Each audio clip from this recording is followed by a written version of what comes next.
According to gaming lore, the very first arcade Pac-Man cabinet was made public on May 22, 1980, at a Tokyo movie theater. The very first machine was placed there as part of a test run, only a few weeks before official release.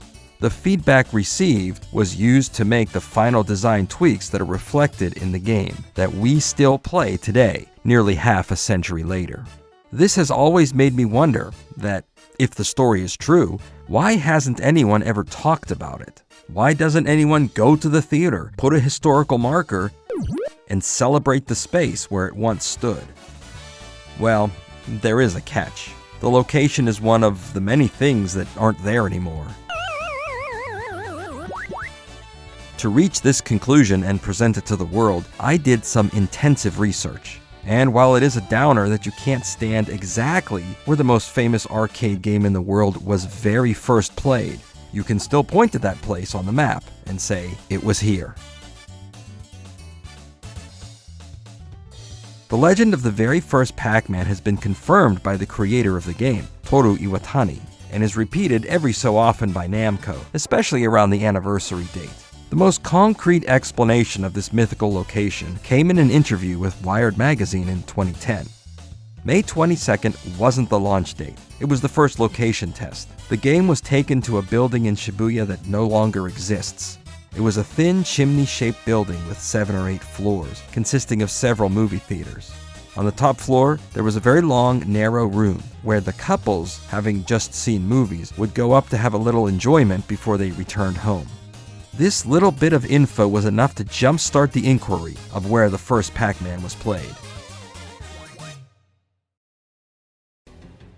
First, the area, Shibuya, one of the 23 wards located in central Tokyo, a very famous and well-traveled area, known internationally for its giant intersection in front of Shibuya Station, the Scramble, with the Hachiko dog statue nearby as an unmistakable landmark that people often use as a meeting place.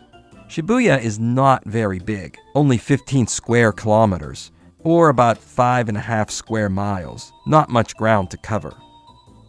Second, the time frame. We all know Pac-Man debuted in 1980, the test run specifically starting on May 22nd. Researching movie guidebooks from around 1980 provided detailed information about the location of these movie theaters in Shibuya. Looking at the map, you can see several locations clustered together, which helps narrow down the search. Third, the descriptors Toru Iwatani used. The building no longer exists. That's true in all cases except one. The location of Shibuya Joy Cinema still stands. The building had at least 7 floors. Thankfully, with Shibuya being such a well-trodden area, each one of the locations that were open in 1980 has been photographed.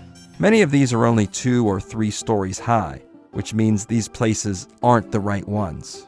The building was long, narrow, and chimney-shaped. There's only one building that was showing movies in 1980 that fits that description: Shibuya Palace Za, originally known as Shibuya Nikatsu Palace Za.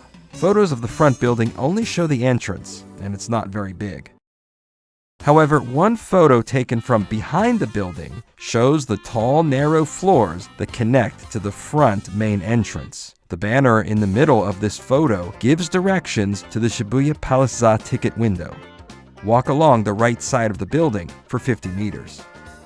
This photo shows off 7 stories to that building, confirming what Toru Iwatani said. Therefore, I contend that the first Pac-Man arcade game on Earth was played here, at the Shibuya Palace Za, on May 22nd, 1980. This was the perfect place to test run the game. Part of the concept of Pac-Man was to break away from the Space Invader style games, to appeal to women, and basically anyone who wasn't some loser guy that already played games all day. What better place to find that than at the movies?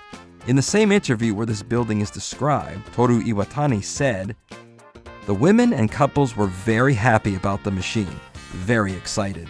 They came up to it and put their hands on it. So we thought that our target concept had been very much in sync and correct." It would be amazing to walk that hallway and imagine what those first few people felt playing what would soon be the most famous game of the 80s. But you can never go back. Shibuya Palace Za closed in 1990. The building was torn down, and a new structure went up in its place.